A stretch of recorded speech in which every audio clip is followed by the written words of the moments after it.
Arcade Exclusives. Hello and welcome to another episode of Arcade Exclusives, where we take a look at some of the games that never made it out of the arcades and into your home.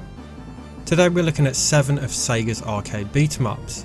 When most people think Sega and beat-em-ups, they think of Streets of Rage, but they had a fair few arcade-only brawlers too. Let's have a look.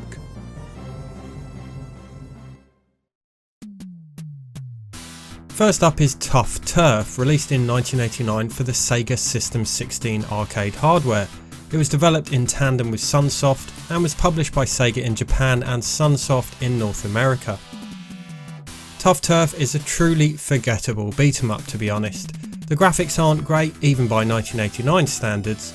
The music is hit and miss, with some tracks being repetitive to the point of torture. Perhaps most annoyingly, it's devoid of any story. You just get out of a truck at the start of the game and start beating up thugs, all while dressed in a shirt and tie. Perhaps it's just a case of a bad day at the office. It can be played 2-player co-op, but the two characters just palette swap the outfit, so they may as well be twins.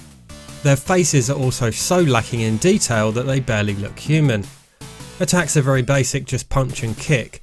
There are melee weapons to collect, and curiously they don't seem to have limited uses like they do in most beat-em-ups, so you could theoretically play the whole game holding the same bat or lead pipe. This was obviously an attempt at a Double Dragon clone, but one that just didn't deliver. So if you walked into an arcade expecting Double Dragon and found Tough Turf, well, tough shit.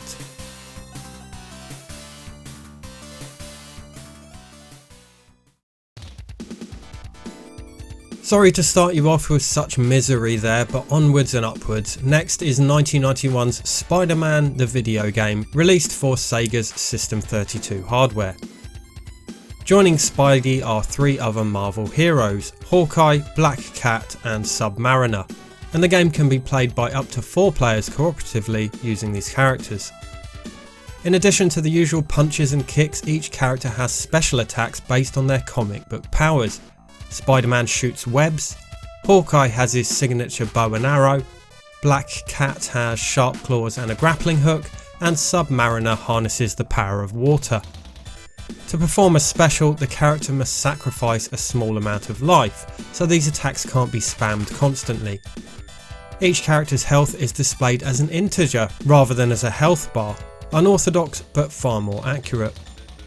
The story follows Spidey and co as they try to retrieve a powerful artifact that's fallen into sinister hands, and is presented with short animations and images between stages with text to progress the story.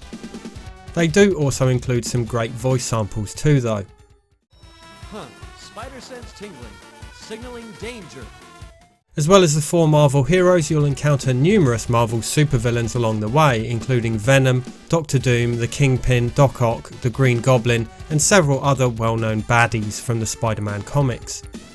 The overall presentation is lovely. Sega managed to emulate the comic book vibe with the graphics and overall feel. At several points in the game the camera pans out to display a wide field view, during which time the characters are very small. The gameplay remains the same, the action is just further away. I really like this idea and it allows for some cool spectacles due to the widened view. The music is great too, although strangely it includes some tracks from Sega's 1986 arcade platform shooter Quartet. But no complaints from me there, those tracks are excellent. And the voice samples, especially those introducing the characters, also maintain that Marvel/Stan Lee spirit. Gameplay can get a bit samey, something of which many beat-em-ups of this era are guilty, but overall this was a triumph for Sega.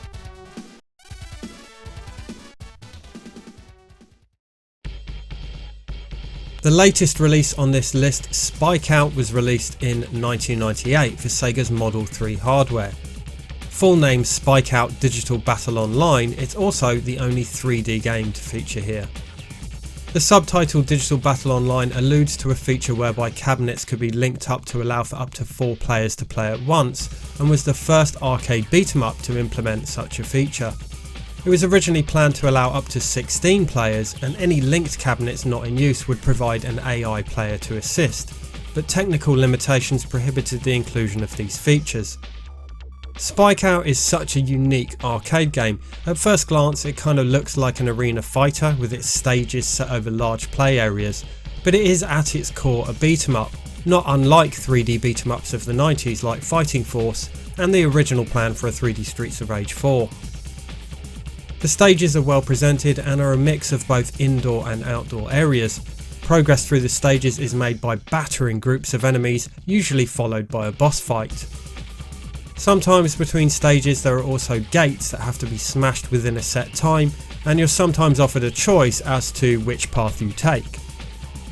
There are 4 playable street fighting characters from which to choose. They all have quite a decent selection of moves, including kicks, punches of course, but also holds and wrestling moves.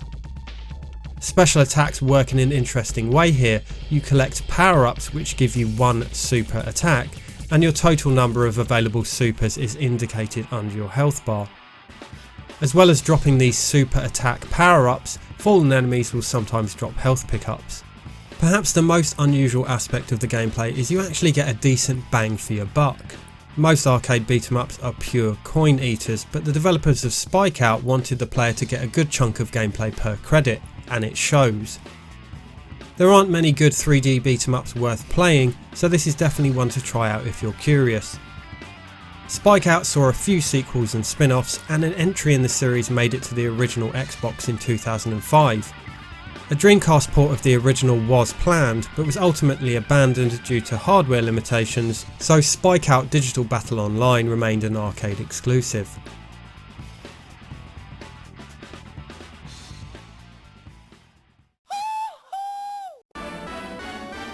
Michael Jackson's Moonwalker was released in 1990 for Sega's System 18 hardware.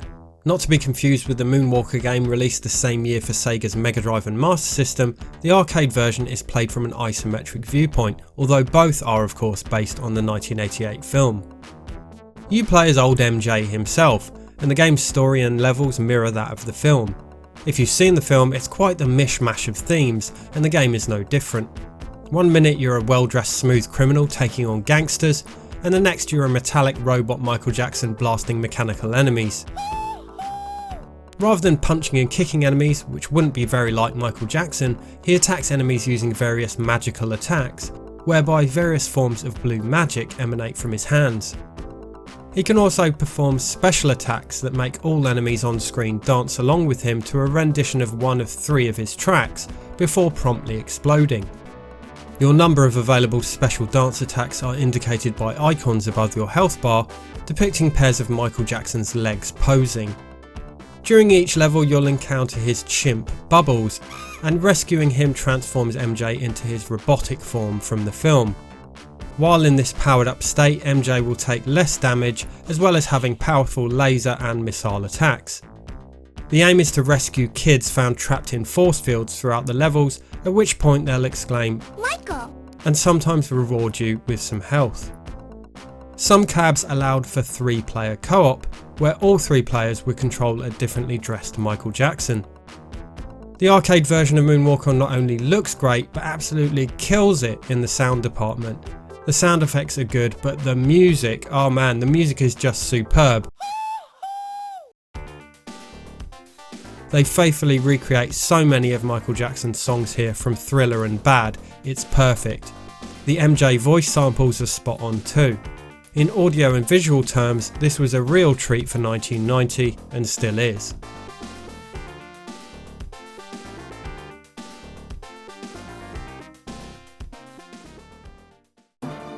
Of all Sega's arcade exclusive games, Golden Axe: The Revenge of Death Adder is one that was begging for a home console port. Released in 1992 for Sega's System 32 hardware, it was a follow-up to Sega's popular fantasy beat-em-up Golden Axe. Sadly, home consoles instead got Golden Axe 2, which was by no means terrible, but it wasn't this good. At its core, it's still very much Golden Axe, but everything is more refined. The graphics are much better, the sound is the best in the series while still retaining that signature Golden Axe sound, and most importantly, the gameplay is streamlined. The most welcome change for me was the movement speed. The player characters move very quickly when compared to the original, which could be quite sluggish. This is to be expected though, considering this is running on the System 32 hardware, in contrast to the 1989 original on System 16. Revenge of Death Adder completely switched up the roster of playable characters, featuring 4 new warriors: a barbarian, giant, centaur and elf.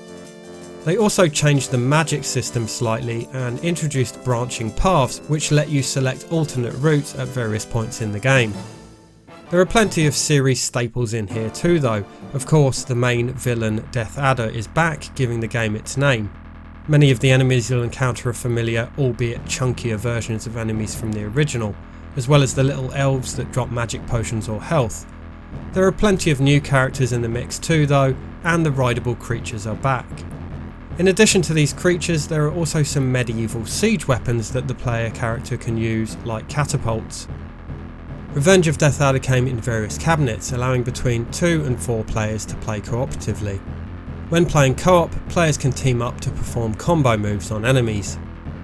In 2020 it did see 2 home conversions of sorts, one on Sega's Astro City Mini and one on Arcade 1-Up's scale replica of the original cab. It's an absolute travesty that this never got ported in the 90s, but in 1992 Sega couldn't have brought this to the Mega Drive, it's just not capable. But a pity we never got a later port on the Saturn. The Revenge of Death Adder is without a doubt the pinnacle of the Golden Axe series.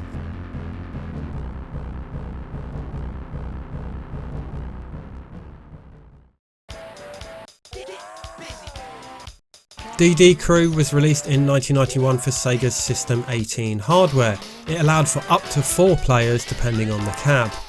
There were also 4 playable characters: Gung Ho, FF, King and Buster. For a Sega arcade game, this feels quite like a Capcom beat 'em up, and perhaps that's what they were aiming for. The locations are nicely varied. The game starts off in an amusement park, then takes the characters through a construction site, factory, an airfield and so on. The story is largely irrelevant. Your guys are taking on terrorists, but your motivations aren't clear, nor those of the terrorists. The DD in DD Crew stands for Dynamite Demolitions, which if anything is even more confusing. Are they a construction crew turned vigilante? What always stuck with me about this game was the character animations. They look so good. I'm not sure if they used motion capture to produce such realistic movements, but it sure looks like it. In fact, it looks great overall for 1991, really nice big sprites and detailed backgrounds, although the characters all have really long legs and short bodies. Controls are very basic, just attack and jump, but there were various weapons to collect along the way. Much like Sega's Streets of Rage, double tapping in a direction will set the player off running, and a dash attack can then be performed. A nice touch is the ability to pick up downed enemies and throw them at their mates. One interesting inclusion is a body count above your health bar, which indicates how many enemies you've defeated.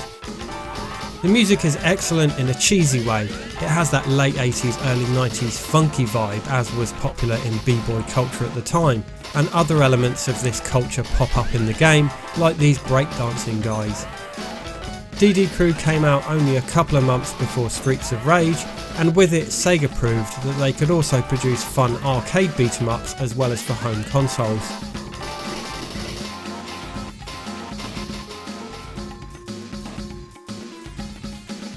The following year came another game with large chunky sprites, Arabian Fight, released for Sega's System 32 in 1992. There are 4 available characters: Sinbat, the more traditional looking Arabian character, Ramaya, the only female, Goldor, the strong beefy character, and Datta, resembling a Buddhist monk. Up to 4 players can play together. The reason the characters look so big is because the game employs perspective, so the characters appear larger the closer to the foreground they are. This produces a quite cool looking effect as they walk to and from the foreground and background. The whole thing is of course based around classic Arabian themes. Locations include a ship, palace, and there's even one section atop a magic carpet. Your 4 heroes are on a mission to rescue an Arabian princess from a tribe that has kidnapped her as a human sacrifice. Controls are again quite basic, just jump and attack, but pressing both together performs a magic attack, and you can also throw enemies. Enemies are mostly human, with the odd fantastical creature thrown in. Although the 4 playable characters appear different, they don't play that differently in practice, which is a shame. The music is very subtle, just playing quietly on in the background, and usually drowned out by the repetitive punching sounds, which are really loud and get annoying pretty quick. Although it looks great visually, Arabian Fight did little to innovate, and the hit detection isn't as good as the great beat-em-ups of the era. Still, wouldn't have said no to a Saturn port.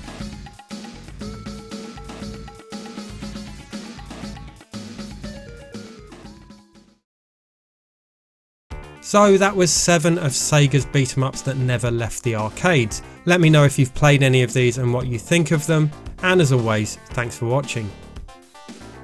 You can find the rest of the arcade exclusive series in this playlist.